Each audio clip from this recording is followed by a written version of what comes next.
Hi, this is Kim with Mom's Creative Moments. Welcome back to my channel.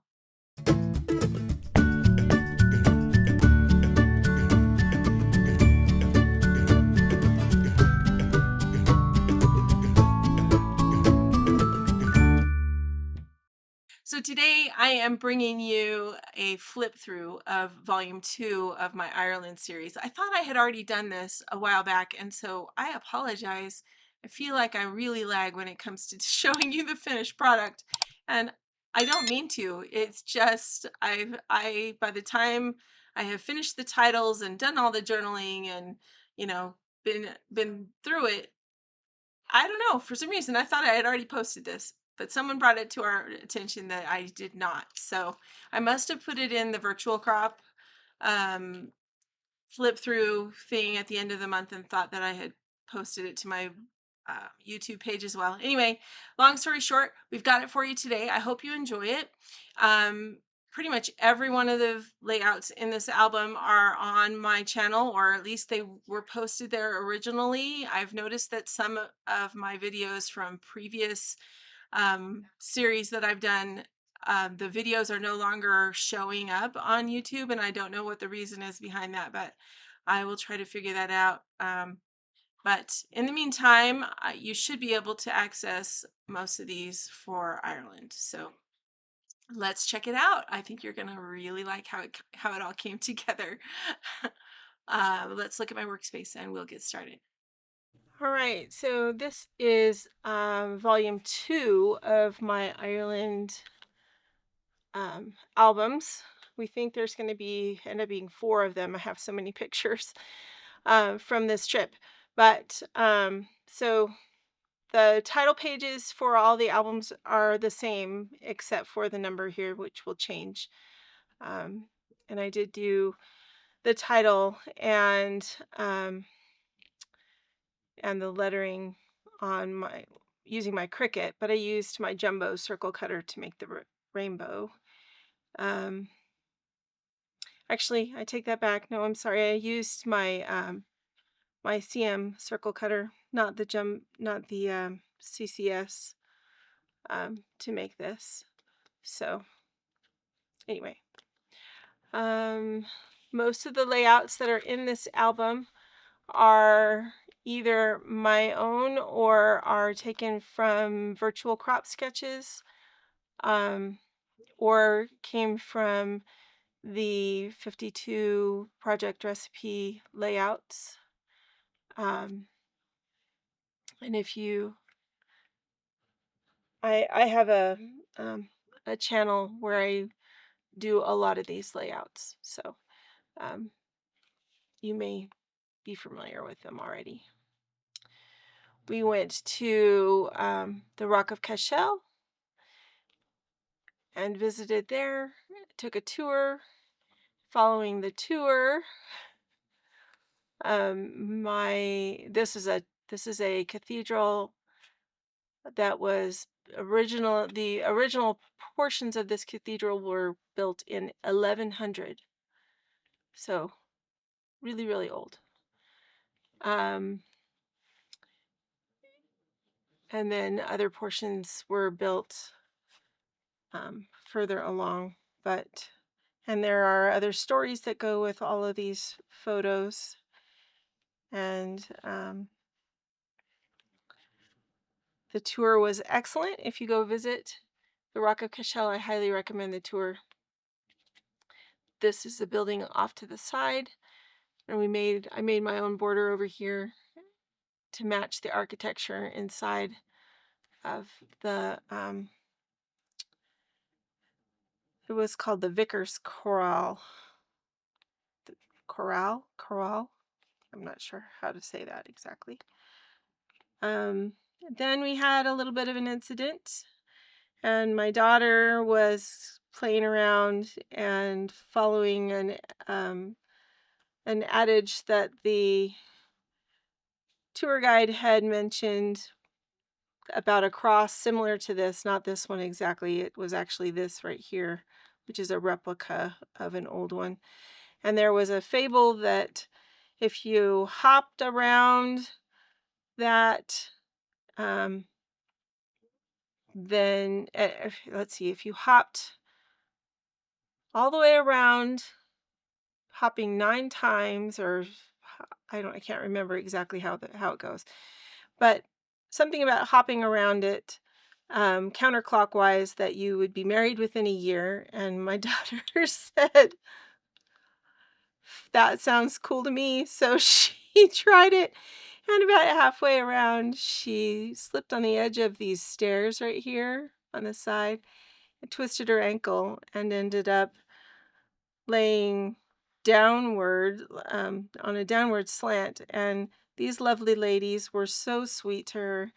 They came and helped and called an ambulance and wouldn't let her move. They were worried about her back, and they wouldn't let her move until the emergency people could come and verify that she had only hurt her ankle. So we made a hopscotch um, to commemorate her conundrum. And while we were waiting for the ambulance, everybody went into the town of Cashel, everybody but her parents.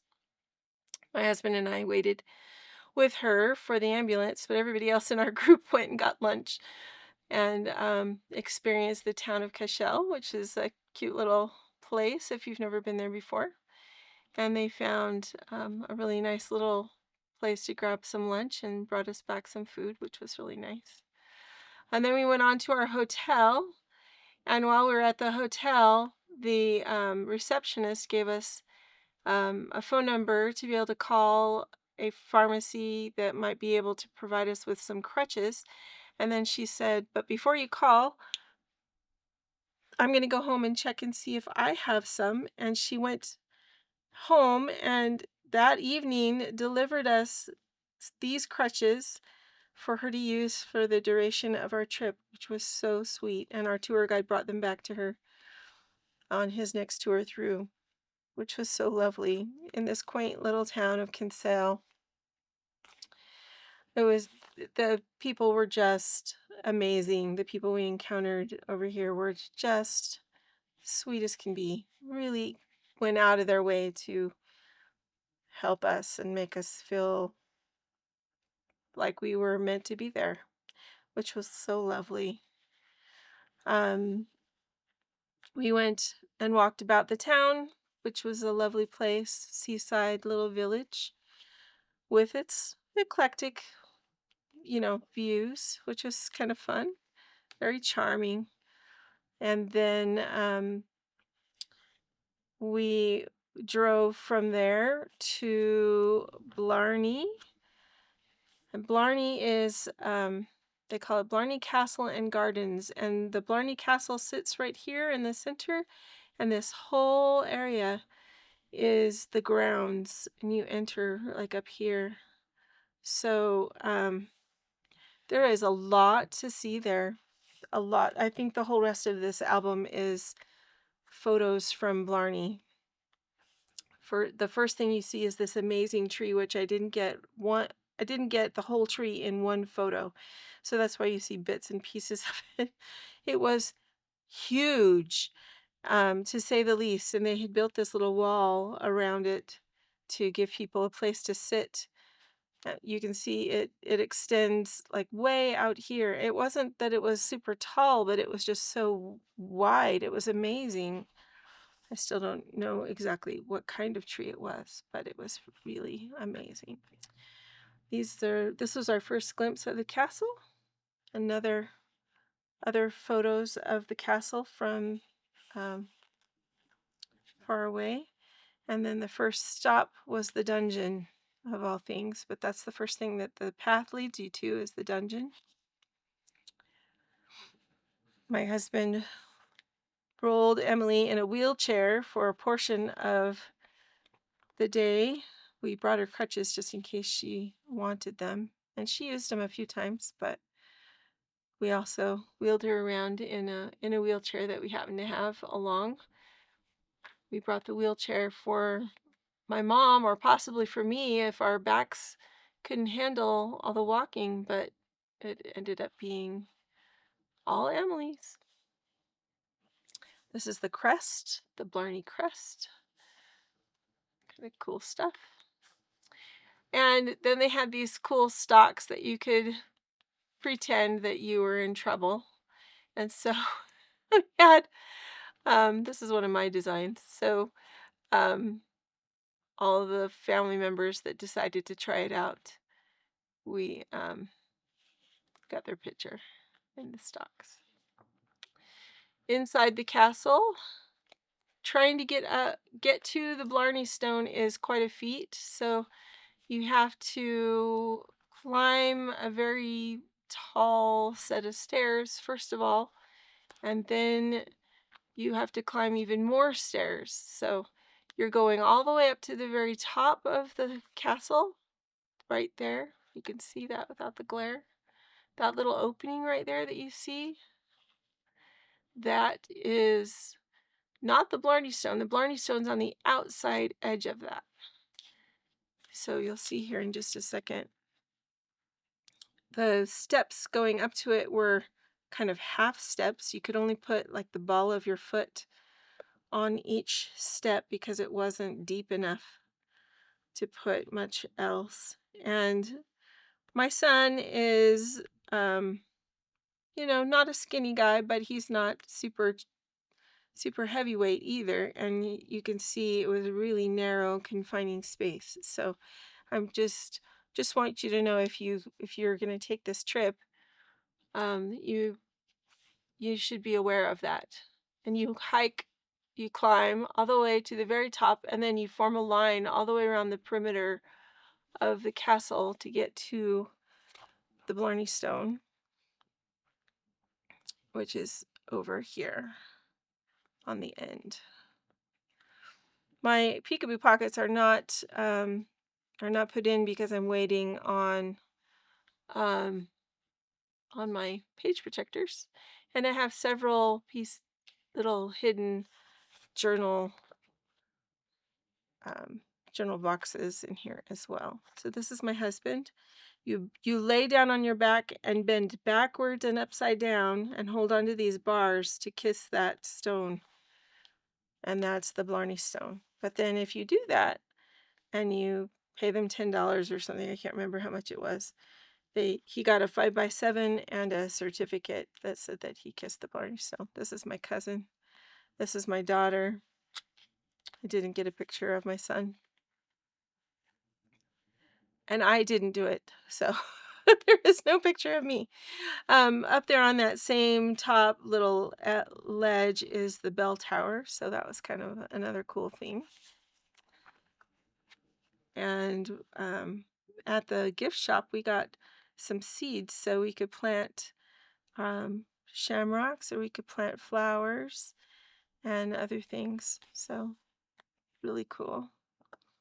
This layout's another one of my designs. Then after that, we went to visit the gardens. There's so many different gardens there, pretty amazing. And the one that made the biggest impact on me was the poison garden. And so all of these are photos that we took of different plants, and their signs that said what they were and what was poisonous about them. And this is in a peekaboo pocket that will go here once the page protectors are on. This is the map. Very cool way to present their maps also. And I have several peekaboo pockets over here on this side as well.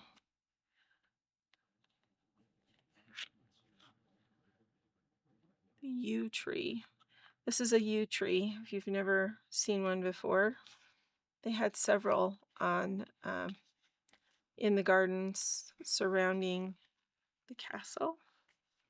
My cousin went with several of my kids and my sister, and they went and visited another portion of the gardens called the Seven Sisters, and several other places kind of along the way.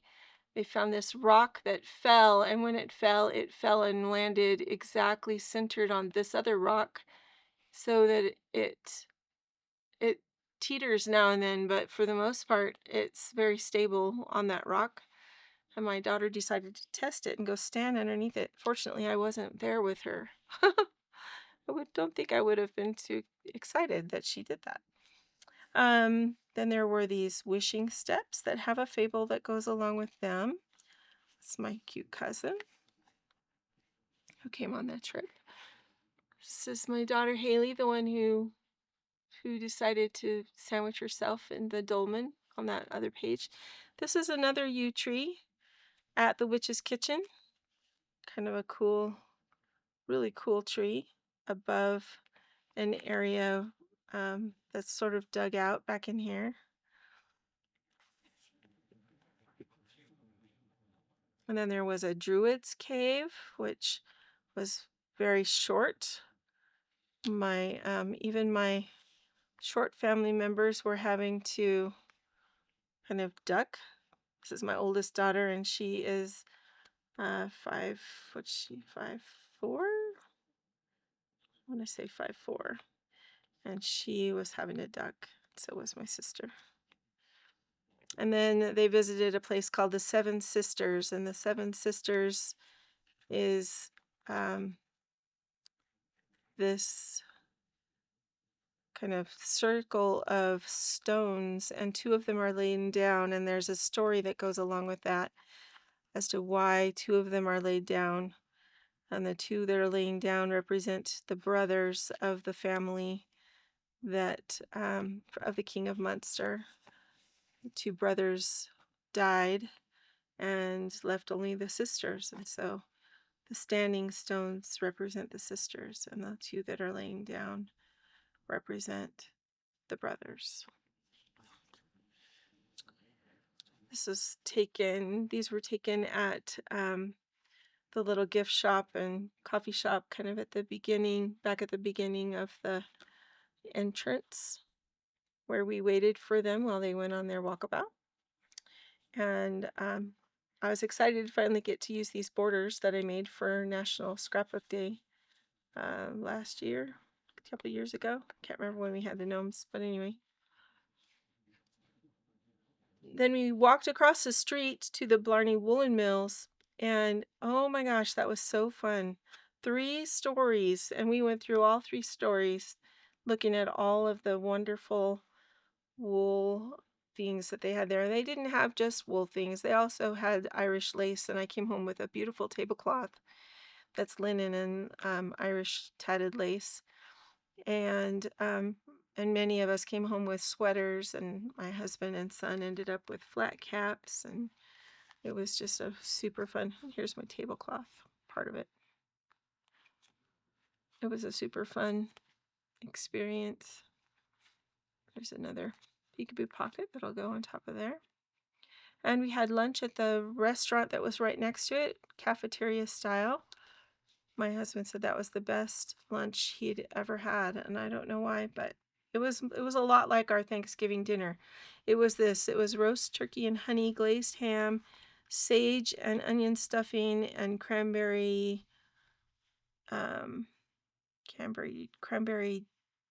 juice, Jus, with seasonal veggies and creamy mashed potatoes. Super yummy. Really, really good. Then we went and saw this memorial, which if you go to Ireland, you should definitely make a point of going and seeing the Kindred Spirits Monument. This is a monument that the Irish people built to honor the Choctaw Nation here in America, here in the United States. And because during the potato famine, the Choctaw Nation, though they did not have a lot of funds, were able to send some money over to assist the people in Ireland who were suffering and dying in the potato famine. And they felt like they should do that because of the things that they suffered here in the United States. So they were very generous and kind, and to honor that, the Irish people built this monument, which, as you can see, is much more spectacular at night. So if you can see it at night, it really is impressive, even more so than during the day. But during the day, it's a beautiful, beautiful monument, very finely crafted and lovely. And then the last page here is just of the cannonball run that they were doing on our last day in that area, which we didn't realize was happening. We were in our 15-passenger bus, and suddenly we saw these people on the side of the road cheering, and discovered there were race cars, very fancy ones, all around us. You can't see them very well because of the water on the windshields, but we discovered that they were doing their annual cannonball run from one side of the country to the other side of the country, and so these people were all cheering on all the people who were racing, which was super fun.